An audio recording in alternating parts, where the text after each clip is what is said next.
Chapter 4 Jet Airliner. Friends and family gathered at our house early Saturday morning to see us off. The airport shuttle arrived promptly at 9, and we loaded our luggage into the back of the large van. We each received extended hugs and lots of kisses from the crowd, and the tears were flowing freely. Even though we had been talking about it every day for the past couple of weeks, it was harder than I thought it would be to actually say goodbye. We promised to call often and, of course, keep up daily via Facebook, Twitter, and texts. We lived less than an hour from the airport, but it seemed to take forever. Once again, I was feeling apprehensive about the move.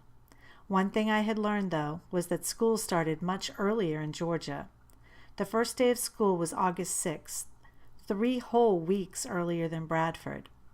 I'd have one boring, friendless month in Eden instead of nearly 2 before facing the seniors at South Effingham High School. I figured I'd use some of that time to read, fix up my room, and help my mother with the rest of the house. She would only have 1 week to organize before having to start her new job. After arriving at the airport and checking our bags, we headed to the gate. Even though it was called Logan International Airport, which to me implied that it was an enormous facility, it was pretty small, and the entire process took us only a few short minutes. I anxiously checked the current time and our departure time. We had about 30 minutes before having to board. I took a walk to the newsstand to pick up a trashy tabloid for the flight. It was time. This was it. I was leaving Massachusetts, my home of 16 years. I walked with my family down the jetway that led to the airplane. We found our seats, and I helped my mother get my younger siblings strapped in. It was going to take us 5 long hours to get to Savannah due to a 1-hour layover in Atlanta. I dug through my purse and found my iPhone.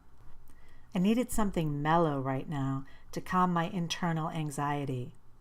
Some Queensryche, Silent Lucidity. I let my overactive mind take a rest while I listened to the music. So here it is, another chance. Wide awake, you face the day. Your dream is over. Or has it just begun? Darn! I can't escape it. I closed my eyes when the captain announced that we were preparing to take off. Surprisingly, the time passed fairly quickly. Before I knew it, we were being told to put our tray tables up and to be sure our seatbelts were securely fastened. Now I was glad we had an hour in Atlanta. That would give us plenty of time to stretch our legs, use the restroom, and get a drink and a snack. When we got off the plane, we were directed to Concourse B. This airport is huge, I thought as I looked around. I helped my mother corral the kids, and we headed in the direction we were told to go. After making all the necessary stops, we got to our gate. It was time to board. Only an hour to Savannah, an hour till my new life begins. Looking out the window, I saw a much smaller aircraft than the one that had carried us safely from Boston to Atlanta. I didn't like the looks of this one. It wasn't that I was afraid to fly in a small plane, necessarily. I was, however, afraid of getting airsick. That had been an issue for me since preschool. My mother had to break the rules and let me ride in the front seat of the car in order to avoid the inevitable hurling that accompanied even the shortest ride across town when I sat in the back. As we walked down the aisle looking for our seats, I was actually hoping to find my seat close to the lavatory, knowing I'd end up there before the flight was over. Short flights made me especially queasy. 8, 9, 10. I counted the rows under my breath. 15C. Yes, I thought excitedly. Wow, how lame was I to be excited that my seat was next to the bathroom? Dawn was assigned the seat next to me, the window seat. I let her sit down first. Then I took my seat and situated my bag under the seat in front of me. Dawn was thrilled to have the seat next to the window, and I was happy to be on the aisle. Even though it was a small plane, only 2 seats on either side, with the aisle down the middle, I still preferred the aisle. I hated being confined in a small area and had a hard time sitting still for any length of time. This is your captain speaking. We are third in the queue and should be taking off in about 4 minutes. We will land in Savannah at approximately 3:55. It's a hot one today, folks. Currently about 96 degrees with high humidity. For the second time today, I prepared for takeoff. The flight was short, the landing was smooth, and although my stomach was a bit queasy, I had not needed to use the barf bag that I had placed in the front of the storage compartment located directly in front of me, or the bathroom located directly behind me. Once all 6 of us had retrieved our luggage from the carousel, we followed the driver that the hospital had sent for us. We were being driven to Eden in a limo? I wondered to myself. How embarrassing. Thankfully, the driver showed us to a white, nondescript, 15-passenger van, similar to the one we had taken to the airport in Boston. He loaded our luggage in the back, and we all took our seats inside.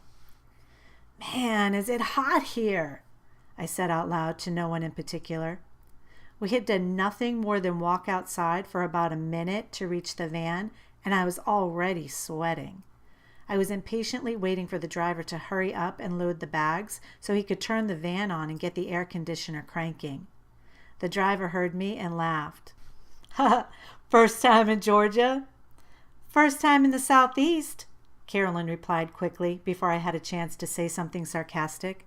"We're from Massachusetts." "Yankees," he said with a smile. "Afraid so," Mom said, returning the smile. As we drove the 22 miles from the big city to the middle of nowhere, as evidenced by the fact that there was absolutely nothing but blacktop and trees once we hit I-16, our driver answered every random question thrown at him. Turns out his name was Tripp, and he was born and raised a couple of towns over from Eden. He was 25 years old, unmarried, and poised to inherit his family's car service business. We all agreed that his accent was adorable. Before long, we were getting off the highway at exit 148. I was making a mental note. A right here, a left there, and Tripp pulled the van into our long driveway. Wow, this house was really big. Carolyn's new job must be paying well. It sat back off the road a ways, and the driveway was lined on either side with what we were informed were Bradford pear trees. How appropriate, seeing that we just moved from Bradford. The house was brick that had been painted white, the many windows were flanked by working black shutters, and the front porch stretched the entire length of the house. 4 big white columns appeared to hold up a mini deck that extended out from the middle of the second story and was enclosed by a short black wrought iron fence. We couldn't get out of the van fast enough. The kids ran around to the back of the house and we could hear them calling to each other, "Hey, look over here!" My mother and I helped Tripp bring the suitcases up to the front porch, on which had been left 4 black rocking chairs, 2 on either side of a red door, a couple of side tables, and several Boston ferns hanging between the columns. I noticed what looked like a Star of David encircled with Hebrew letters painted on the house above the lintel over the front door. How odd, I thought, then shrugged it off. The door had been unlocked for us earlier in the day by the real estate agent.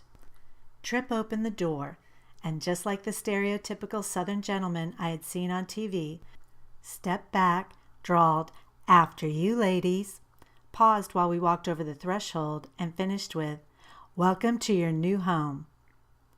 Being an aspiring journalist, I wasn't usually at a loss for words.